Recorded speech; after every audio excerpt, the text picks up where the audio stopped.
si Bangag at kami mga taga-suporta ni dating Pangulong Rodrigo Duterte, at the end of the day, mga talunan pa rin ang mga dilawan na yan, okay? Hindi kayo magiging relevant. Anong ginagawa nyo? Binibwisit nyo kami ngayon.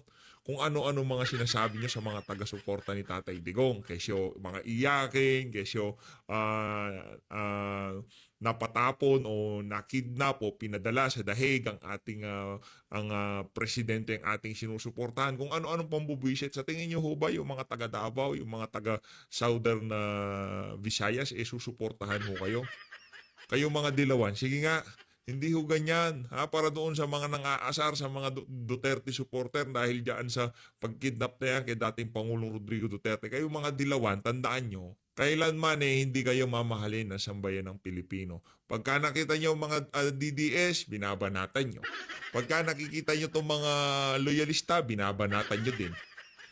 Wala naman kayong bilang Kung atin titignan dun sa 2022 national election, kung nag-aaway itong dalawang side na to, kung talagang magagaling itong mga pinklawan at dilawan na to, dapat marunong kayo kung paano magmaniobra. Sa bagay kasi hindi naman kayo pwedeng pumanig kay Tatay Digong kasi magmumukha kayong tanga. Hindi rin kayo pwedeng pumanig sa mga loyalista kasi magmumukha kayong tanga. Sa bagay, inaano nyo naman pala, no, sinusuportahan nyo itong mga bangag na to dahil yun ang convenient at yun ang cope sa inyong mga pinaglalaban. Masasabi lang natin dito sa mga dilawan, huwag na kayong umasa na magiging relevant pa kayo dito sa bansa na to. Tapos na kayo, matagal na kayong binaon nitong si dating Pangulong Rodrigo Duterte. Sir DJ, banatan nyo na ho. Oh, Mr. Rimulya, John Vic. Ayusin mo kayong buhay mo, sir. Nako! Nakakahiya kayo. Pati kami naguguluhan sa inyo. Grabe. Di namin lubos maisip yan na DILG Secretary Rimulya, kahit na huling-huli ka na nagsisinungaling, gusto mo pang lumusot. Sa bagay, nakakalusot ka dun, sir, sa using your executive privilege sa mga ganong bagay. Pero, sir, hindi mo maiwasan, hindi mo na makukuha sa amin, hindi mo na maalis sa amin na talaga na ikaw ay nagsisinungaling. Dalawa kayo ng kapatid nyo. Hindi po ba, sir, dapat sila nanumpa kayo, sir? You have an oath na dapat kami mga Pilipino ang inyong ipaglaban sa pamamagitan ng pagsabi ng katotohanan. Yes, you are working at the executive department at the pleasure of the president, but you have also an obligation, you have an oath, which is magsupersede po dyan sa presidente. Kasi bakit? Taong bayan. You have that obligation. You have an obligation para po sa amin. Naku, may papatawag ka sa House of Representatives yan, sir, kung ano-ano mga sinasabi mo sa social media. Yan okay ng trip nitong mga ano na to, di ba? Pagka medyo yung bira mo, medyo madiin at talagang nasasaktan itong mga tao sa administrasyon ni Marcos Jr., ano ho nila yan? Kumbaga, yan ho yung pinakalibangan nila, magpatawag ng mga bumabati ko sa administrasyon ni Marcos Jr. Pero saludo tayo dito kay Sir DJ, palakpakan mo natin, madiin ho kung bumanat yan. Nakalimutan niyo ba, sir, yung oath niyo? You have that mandate para po sa amin, sa mga Pilipino, ordinaryong Pilipino na magsabi lang ng katotohanan, kaya nag-o-oath kayo ng ganun, ba? Nagpipledge kayo dyan? Wala. Sablay ka, sir. Kung ako sa inyo, sir, Secretary Rimulya, mag-resign ka na. Mag-resign ka na lang. Kasi wala na. Wala naman niniwala sa inyo. Totoo lang. Grabe kayo. Kakaiba yung mga ginagawa ninyo. Iba talaga. Iba. Matindi ho. Kung hindi kayo, sir, kung talagang may natirapahiya sa inyo, kung hindi kayo ganun sa power, sa posisyon, buwaba kayo sa pwesto nyo. That's the only way, to save up your face, to save your career, and to save the integrity, the credibility ng departamento po ninyo na inyo pong i-representa. Grabe. Iba kayo. Huling-huli na nga kayo. Tapos, sir, naguguluhan kami, nagkabuhol-buhol yung official statement mo. Nag-iisip ka po ba talaga, sir? O talagang ano lang, situational palagi ang ano mo, depende lang, kamwat may lang, depende sa senaryo. Parang ganun lang nakikita namin, sir. Eh. Tama po ba, sir? Iba yung statement po 2 weeks ago, iba naman pinaka-latest. Sa interview mo, sir, may paano pa nga kayo, may patawa-tawa ka pa may, di ba? In-interview ka, you have, it's a group effort. Wow, sabi mo. Ikaw na mismo sir nagsabi, it's a group effort. Ikaw na rin naglakad kung sino ang nandoon. Andyan ang presidente, andyan si Secretary Anyo, andyan ang National Defense, si Gilbert Correct. Sigoro. Mm. Sir, tapos nga sabihin mo naman na, it's a rumors lang. Nandoon lang, nagtipon-tipon kayo. Ano ba talaga?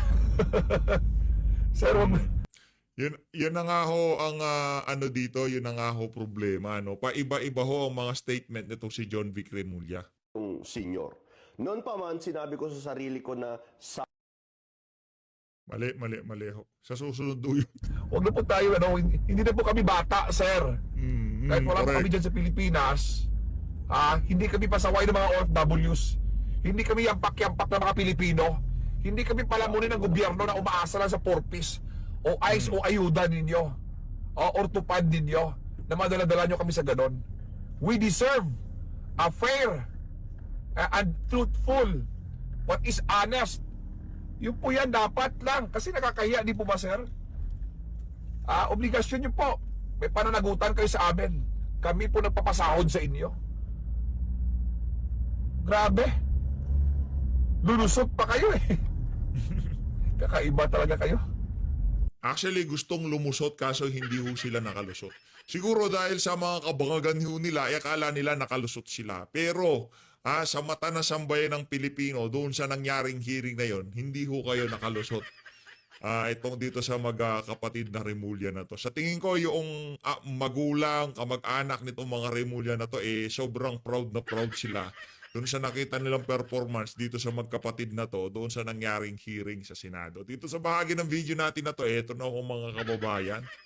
Itong problema dito kay Maris, no? Puro kachismisan. Correct me if I'm wrong kung hindi si Maris yung nagtatanong, ha? Kasi yung mga ganyan tanong, kung hindi ABS-CBN, GMA lang ang makakapagtanong ng mga ganyang klaseng kachismisan. Mantakin mo, gusto pang pag-awayin itong si Spock Sari at itong si dating Pangulong, itong si Vice President Sara Duterte. Para pakinggan nyo ito mga kababayan. So na po, hindi na rin po namin yung reaction po sa Senado. Nag-live po kasi si Attorney Si Maris, di ba? Boses ni Maris yun, di ba? O, kung mali ako, i-correct nyo na lang ako dyan sa baba. Harry Roque.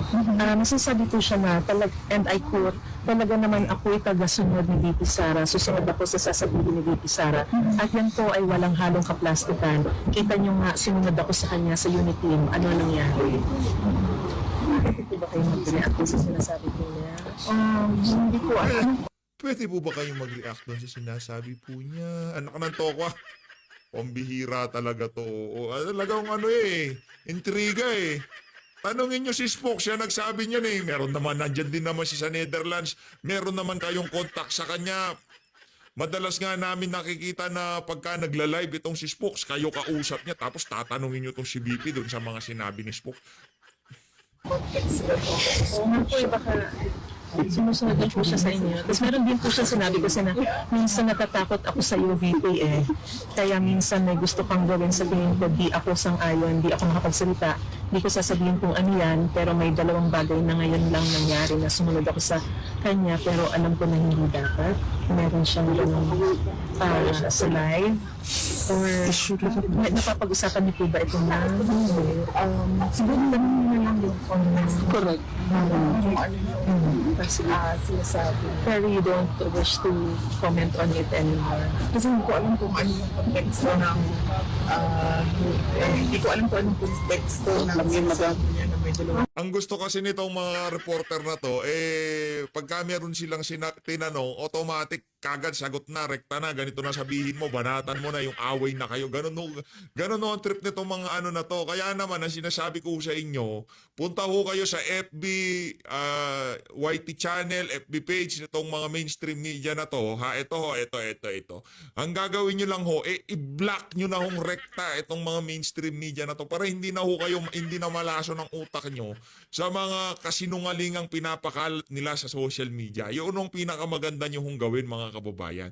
I-block nyo na ho, dahil kung naghahanap po kayo ng mga pakinabang na balita, makakakuha kayo dyan sa Pulso ng Bayan, dyan sa DZAR, dyan sa Net25, dyan sa News Blast. Pero dito sa ABS-CBN at GMA, puro basura hong makukuha nyo dyan.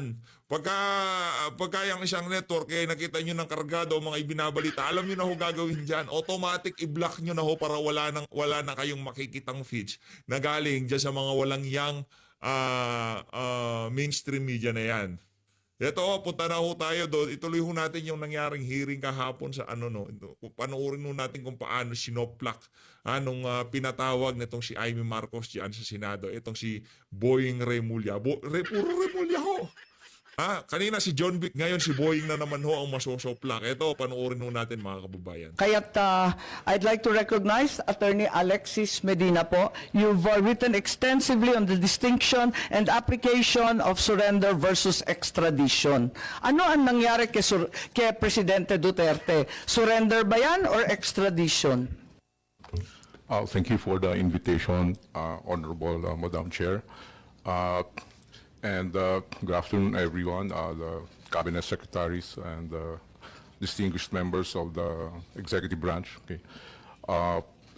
Also, Senator Cayetano, good afternoon, Senator Bongo, Senator Jingo Estrada.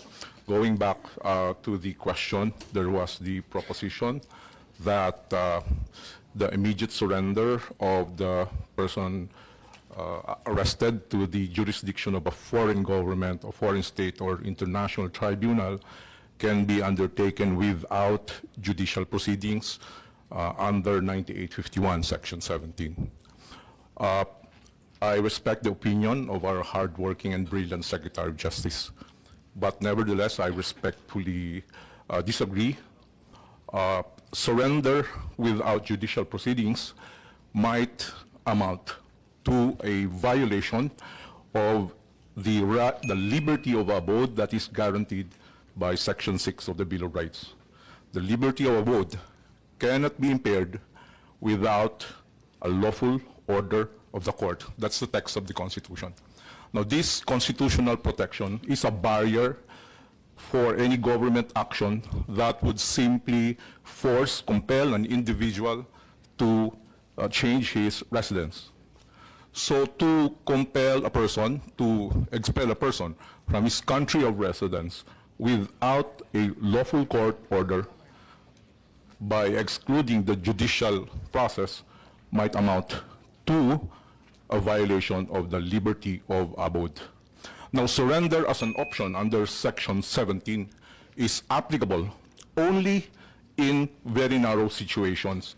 One is when the person to be arrested has already voluntarily surrendered to the custody of the national government, in which case that negates the necessity of the extradition process.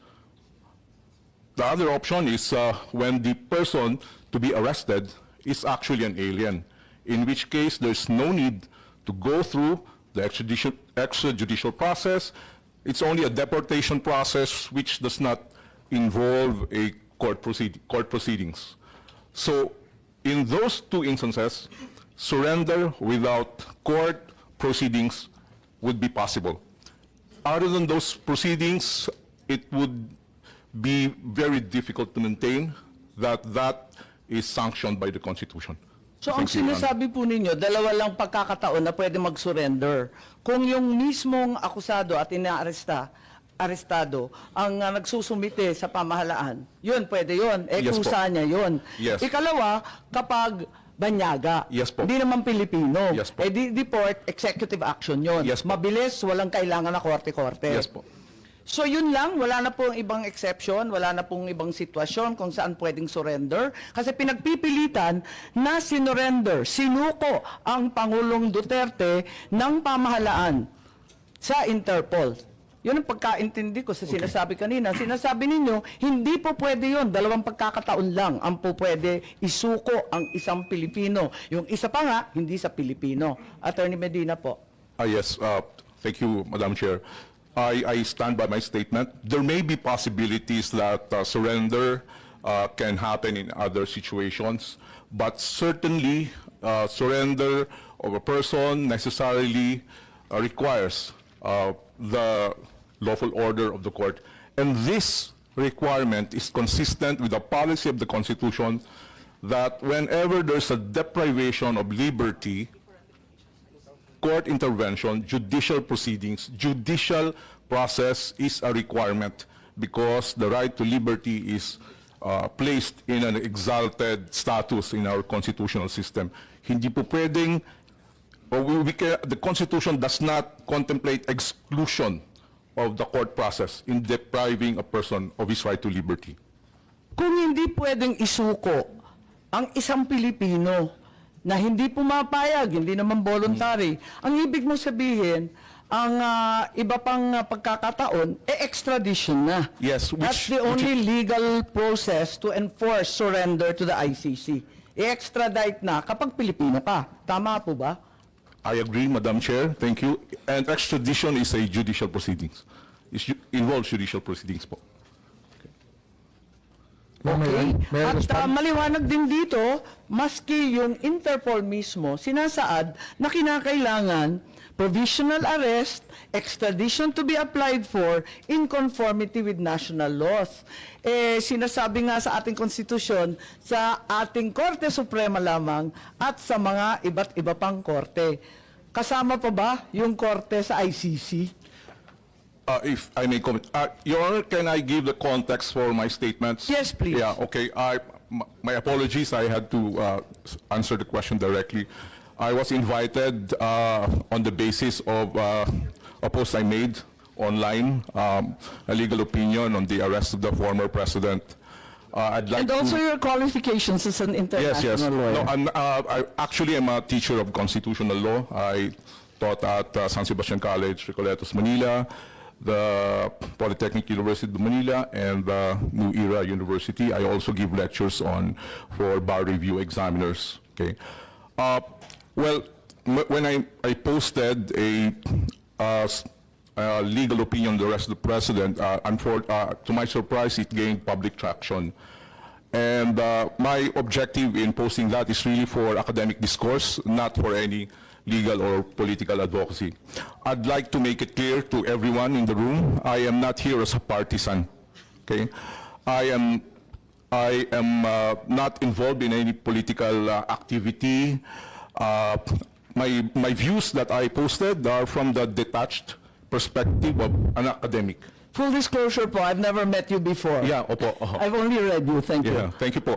And to be honest po, 2016, I did not even vote for the former president. I was counsel for Grace Poe. Okay, so Senator Grace Poe. So my view that the arrest and detention and expulsion of the former president may have infringed several constitutional guarantees in favor of the former president. Thank you. Thank you very much, Madam Chair. Attorney Medina. I think Senator Cayetano has evinced his desire to Well, interpolate. full disclosure then, I'm trying to be non-partisan. I ran as an independent last election, no political party. But I did vote for the president in 2016. No? So I saw the SOJ raising his hand. Would you like to give your comment now? Or I'm actually going to ask him questions on this. Then I'll ask the chair to give you time to rebut. I would or like to hear your questions Okay, and answers. thank you for that. So sir, tayo ba nag-meet na rin ba tayo? I don't think so, sir. I don't think so. So yeah, yes, so I don't mean to be rude, and I thank you for your, volunteering your opinion. Kasi nga, basically there's so much confusion. So we're trying to get through the confusion, not only for today, but also for tomorrow, to make sure that we respect our Constitution and everyone's right is protected. So my first question: do we, in this room, do we all agree that if there's conflict between international law and our Constitution will prevail? Yes, Your Honor, that's the doctrine of constitutional supremacy. You agree, SOJ? No? Yeah. If there's conflict, di ba? Kasi sinabi naman sa Constitution that international law forms part of the land of the law. So if there's no conflict, wala tayong problema. Okay. So having said that, one of the fundamental or yung anchors or foundations of the Philippine Constitution, also from the U.S. Constitution, is Section 1 of the Bill of Rights, that no person shall be deprived of life, liberty, or property without due process of law, nor shall any person be denied equal protection of law. Agree, sir? Yes, Your Honor. Okay. So, when we arrest someone, we're depriving him of liberty.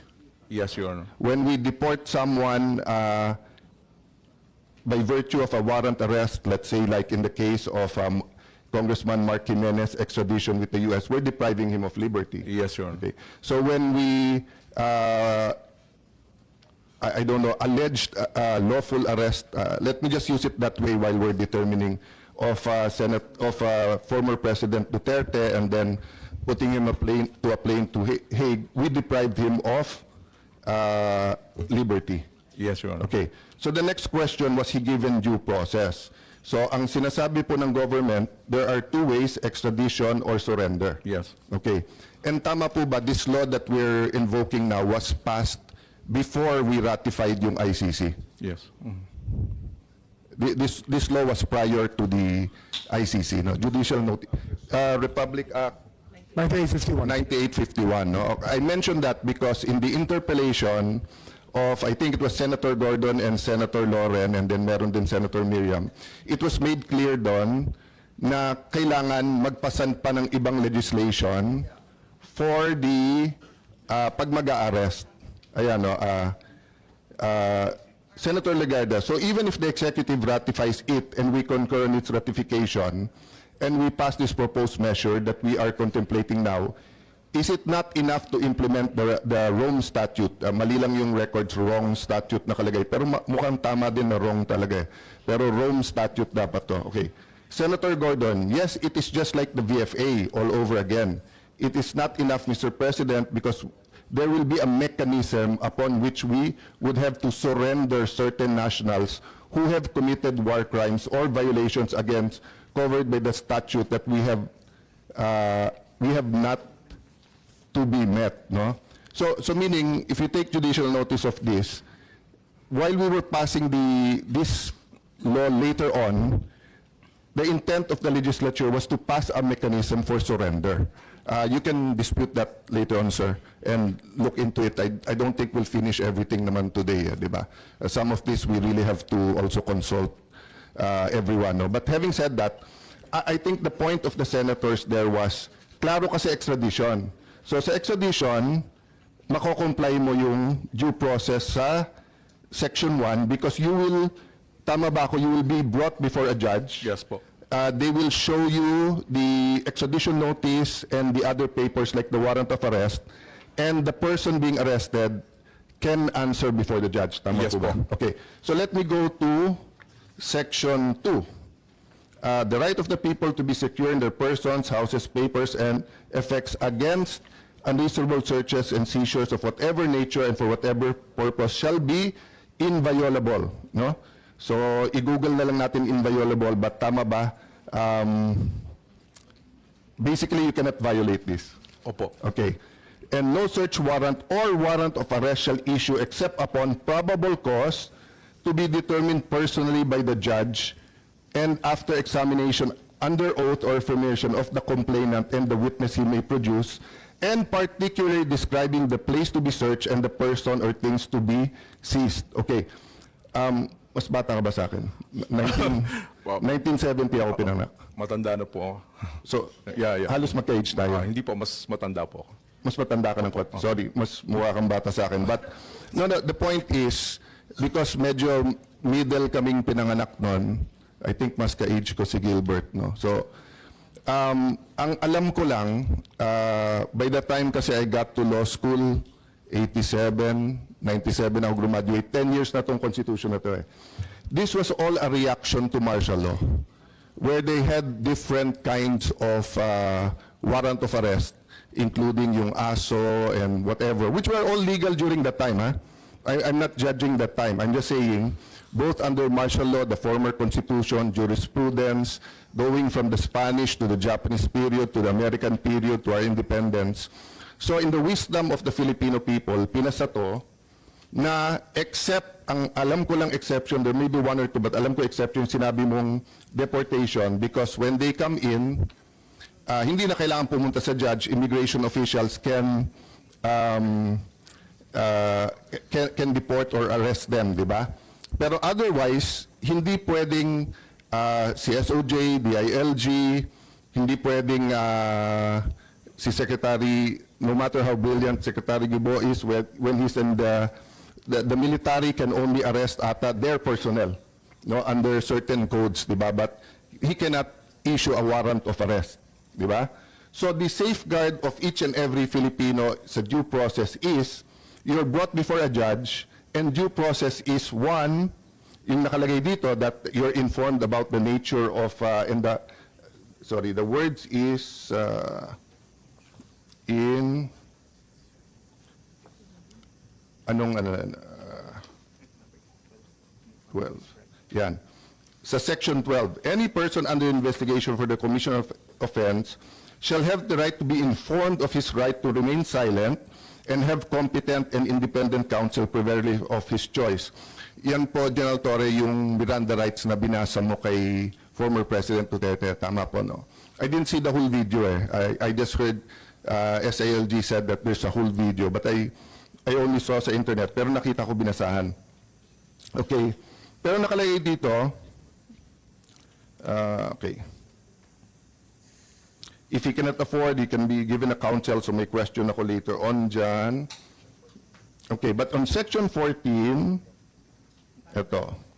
In all criminal prosecution, the accused shall be presumed innocent until contrary is proved, and shall enjoy the right to be heard by himself and counsel. Ito importante. To be informed of the nature and cause of the accusation against him, and then to have a speedy trial, no? So meaning,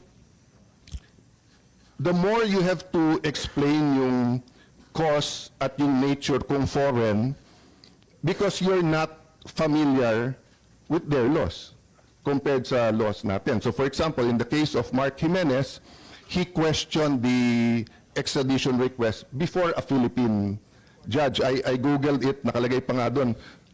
Nagrereklamo siya, mas atat pa daw yung Pilipino na extradite siya kaso sa Amerikano. I don't even know it's true, no? But my question is, sir, so is it your proposition that if we surrender without an arrest from a Philippine judge, we're denying him due process? That's my words based on Section 1, but feel free to use your words. Thank you, Senator. Yes, I agree. Basically, the principle involved here is due process. I think a lot of commentators have already pointed out the requirement of adherence to the principle of due process. So whatever it is that the government is action is taking that would deprive a person of life, liberty, or process or property, it has to go through a certain process. It's called procedural due process. If it's a crime, it's a criminal due process. It's a procedural due process requires opportunity to be heard, reasonable opportunity to be heard by and in an impartial or before an impartial tribunal. And in criminal law, both procedural and substantial due process are essential. Not only Yes, important, yes. but are essential, Yes, diba? yes, Because yeah. in let's say, other cases, kung magkamali ng konti sa procedure, it's repairable. Pero sa criminal law, na-accuse ka na mali, kambal mo pala yun, or nung pinasa yung batas na yon, hindi pa pala crime, and then you weren't informed, fatal yon. So much so, that meron ng doctrine of the poisonous tree, di ba? That if yung evidence that were taken from you were illegally obtained, hindi pwedeng gamitin against you. Is my recollection of the law. You're a professor, so you continually review this. I don't continually review this, no, but I should, of course. I agree, Senator. The rule is the exclusionary rule for violation of the right against unreasonable searches. I was just procedures. emphasizing how important the procedural due process is because my next question, sinabi mo nga reasonable time, di ba? So, Reasonable opportunity. reasonable opportunity, which includes reasonable time, right? Opo. Because even if you can run to court, if you give the court 3 hours, 5 hours, 10 hours, it's not for us because wala namang Supreme Court regulation or batas na nagsasabing the writ of habeas corpus has to be issued in 12 hours or 1 day or etc. Diba? So you give reasonable time. So can I just interject one question kay General Torre? So sir, when you read the Miranda rights, did you explain the nature and cause of of the crime that he's being accused of?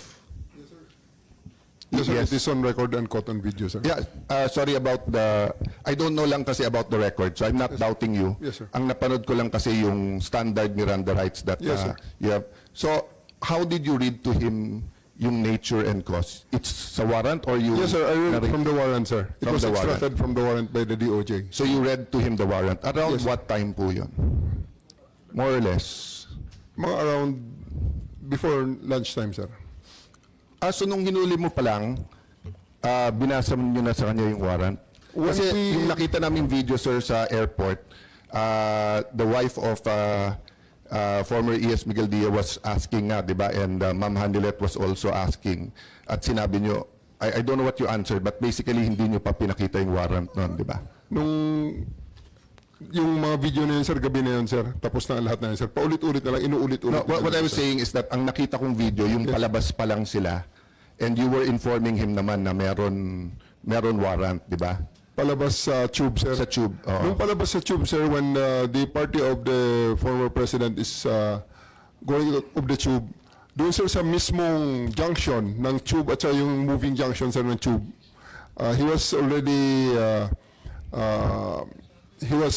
met by PG, who attempted to read him his rights. Okay. And they said, wag na, pababain natin yung tension, doon na lang sa 250th. Okay, so they attempted to read him his right, and dala nila yung warrant nun, hindi pa? Yes, sir. Dala na, sir. Dala na nila? They will not. So yung go out of issue the na plane. walang dala, that's not true kasi dala nila?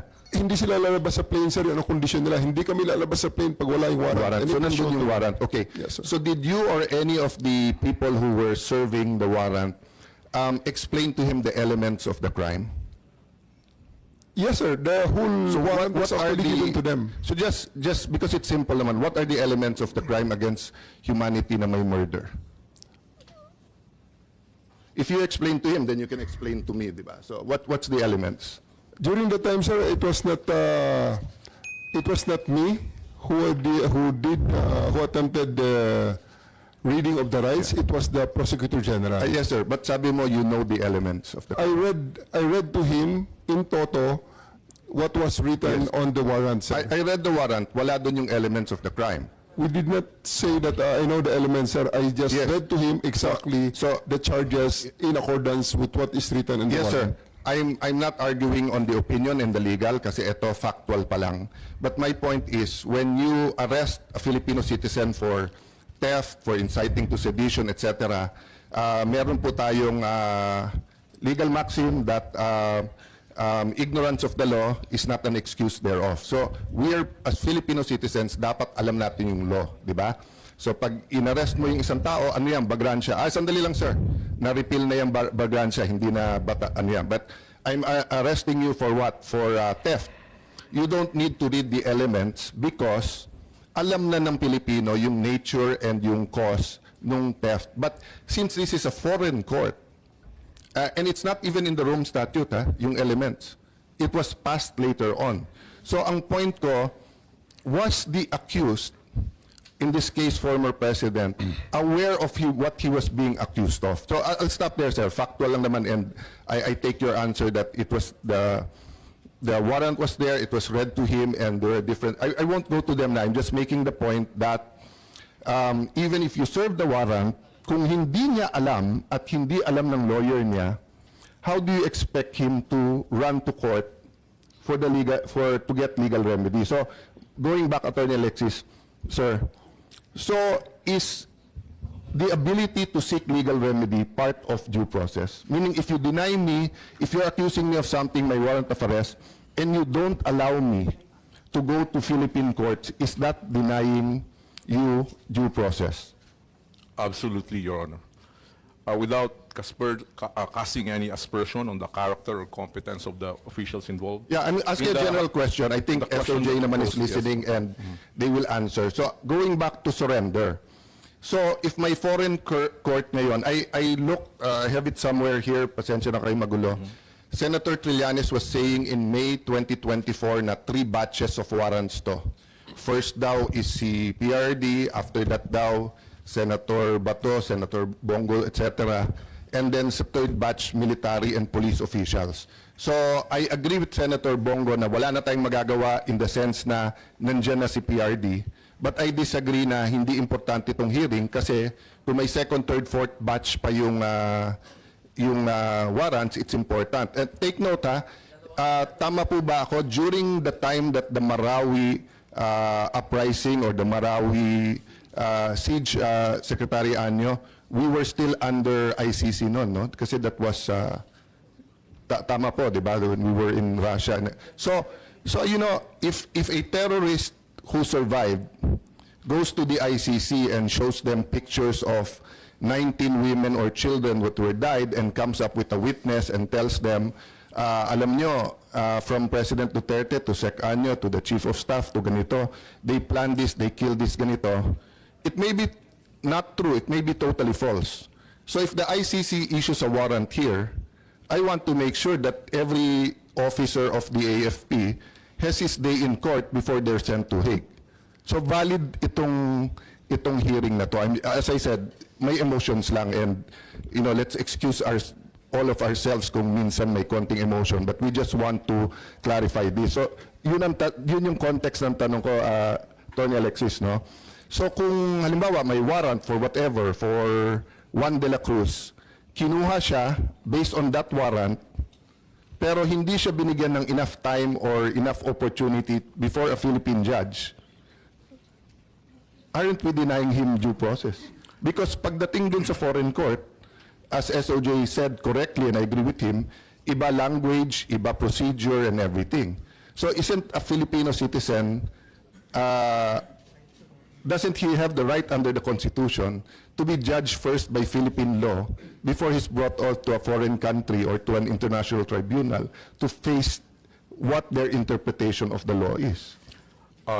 If I may answer, Yes. Your Honor, if you look at the consistent policy of the Constitution, when there is a deprivation of liberty, the consistent policy of the Constitution is to involve the judiciary.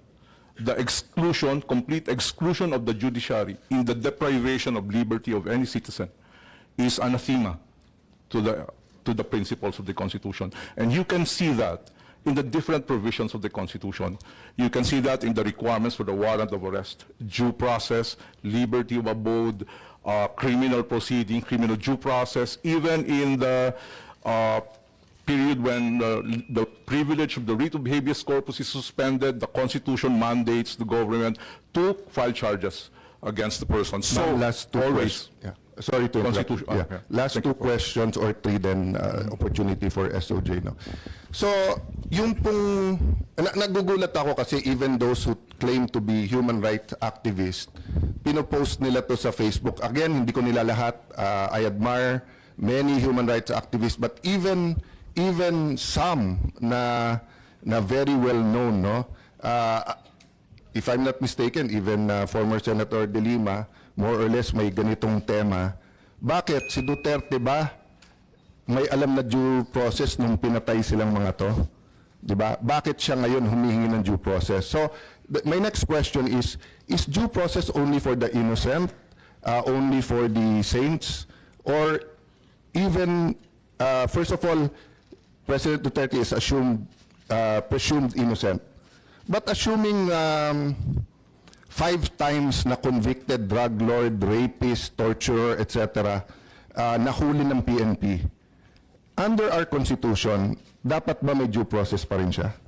Yes, Your Honor, if you look at the text of the Constitution, there are no names that are excluded from its application. So even if a person, whether he's a private citizen or government, is accused of not giving due process, that's the beauty of the Constitution, di ba? That everyone should be given due process. Opo. So I just want to make that clear kasi nga, sabi ni Secretary De Lima, walang due process sa kanya.